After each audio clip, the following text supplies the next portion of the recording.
আসসালামু আলাইকুম, সবাইকে ওয়েলকাম নতুন একটি রেসিপিতে। বর্তমানে ট্রেন্ডিংয়ে বলতে পারেন বা সব থেকে মজাদার একটি খাবার। এই খাবারটা কিন্তু এখন বাহিরে, বিশেষ করে আগারগাঁওতে খুবই ফেমাস। আর যে পরিস্থিতি এখন, কেক আর পুডিং ছাড়া যেন চলেই না। মেহমান আসলেও পুডিং দেওয়া যায়, বাচ্চাদের হেলদি টিফিন হিসেবে পুডিং দেওয়া যায়, নিজেরা বানিয়ে খাওয়া যায়। সব কিছুতে এখন পুডিং আর কেকটাই হচ্ছে খুবই বলতে পারেন ট্রেন্ডিংয়ে। তো আজকে সেই পুডিং কীভাবে এত সুন্দর স্মুথভাবে বানিয়ে নিতে পারবেন সেই ভিডিওটাই আপনাদের সঙ্গে শেয়ার করার জন্য চলে এসেছি। আপনারা হয়তো পুডিংটা দেখেই বুঝতে পেরেছেন কত সুন্দর হয়েছে। ভিতরের টেক্সচারটা খুবই সুন্দর এবং স্মুথ হয়েছে। আর এটা কিভাবে খুবই সহজে বানিয়ে নেবেন, চলেন সেই রেসিপিটি আজকে আপনাদের সাথে শেয়ার করে নিই। আমি এখানে পুডিং বানানোর জন্য প্রথমেই নিয়ে নিয়েছি হাফ কেজি প্যাকেটের 3 প্যাকেট দুধ, মানে আমি 1.5 কেজি দুধ নিয়েছি। আমি এখানে প্যাকেটের যে মিল্ক ভিটাগুলো সেটাই নিয়েছি। আপনারা যে কোনো লিকুইড দুধ নিতে পারেন বা গুঁড়া দুধ দিয়েও বানিয়ে নিতে পারেন। তো আমি এরকম হাফ লিটারের 3টা প্যাকেট নিয়ে নিলাম। প্রথমে যে পাত্রে আমি দুধটা জাল করব সেখানে আমি পুরো দুধটা একসাথে দিয়ে দিচ্ছি। দুধটা দিয়ে আমি এখানে কোনো চিনি, লবণ কোনো কিছু ইউজ করব না। পুডিংয়ে কিন্তু লবণ ইউজ করে না, অনেকে আবার মিষ্টি খাবারে লবণ দেয়, কিন্তু পুডিংয়ে কিন্তু লবণ দিতে হয় না, এটা মাথায় রাখতে হবে।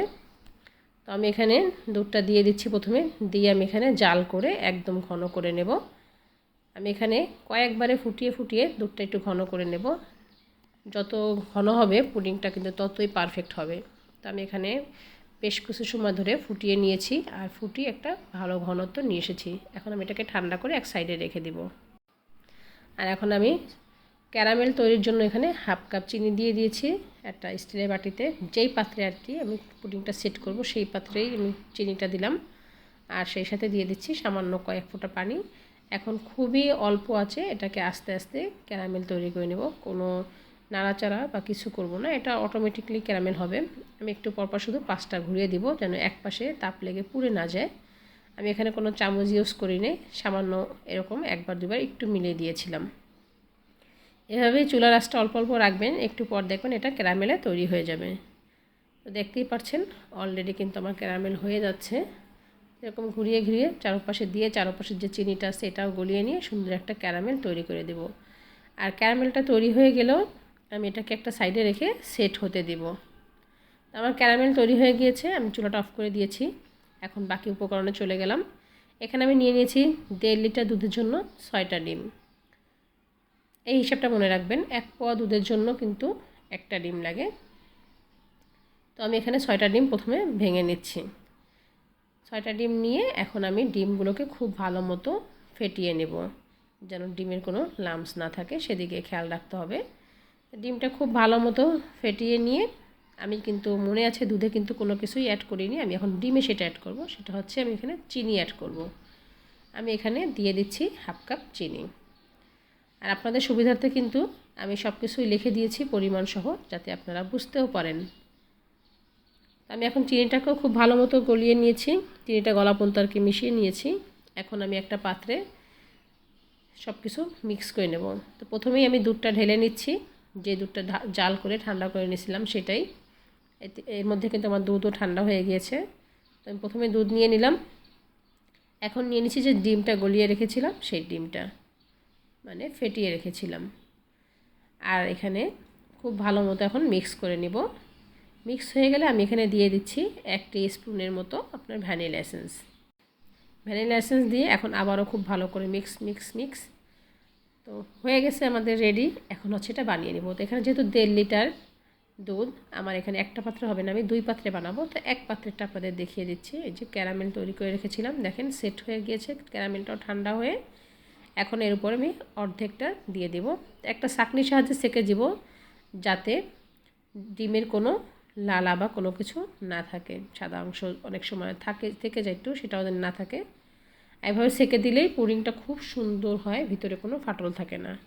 তো আমি এখানে একটা পাত্রে পানি গরম করতে দিব। প্রথমে আমি পাত্রটা আগেই বসিয়ে দিয়েছি, একটু পানির উপরে একটা স্ট্যান্ড বসিয়ে দিয়ে তারপরে আমি পুডিংয়ের পাত্রটা বসিয়ে দিব। আর এটাকে বসিয়ে আমি কিন্তু এটাকে ঢেকে দিব। আমার যেহেতু এটা ঢাকনালা বাটি না, ঢেকে দিলে ভালো হয়, তার জন্য আমি একটা স্টিলের প্লেট নিয়ে এটাকে উপর করে ঢেকে দিচ্ছি। ঢেকে দেওয়ার চেষ্টা করবেন, এতে কিন্তু খুবই ভালো হয়। এখন তার উপর আর একটা স্টিলের ঢাকনা দিয়ে ঢেকে দিয়ে আমি এটাকে 30 মিনিটের জন্য জাল করে নিয়েছি। তো ফিরে আসলাম 30 মিনিট পরে।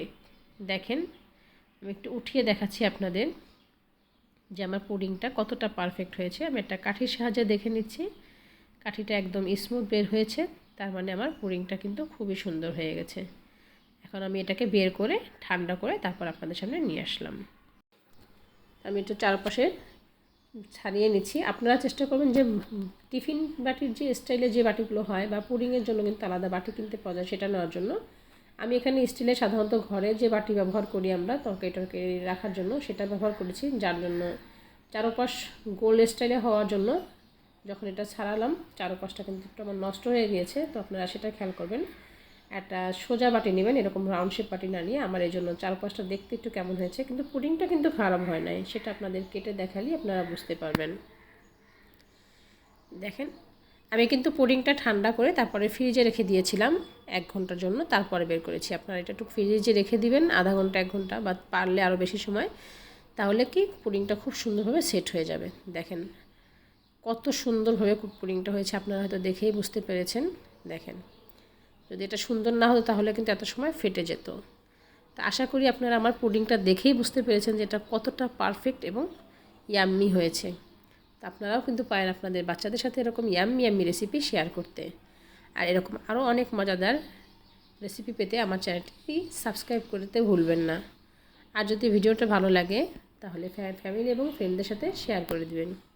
দেখা হবে পরবর্তীতে নতুন কোনো রেসিপির সাথে। ভালো থাকবেন, সুস্থ থাকবেন। আসসালামু আলাইকুম।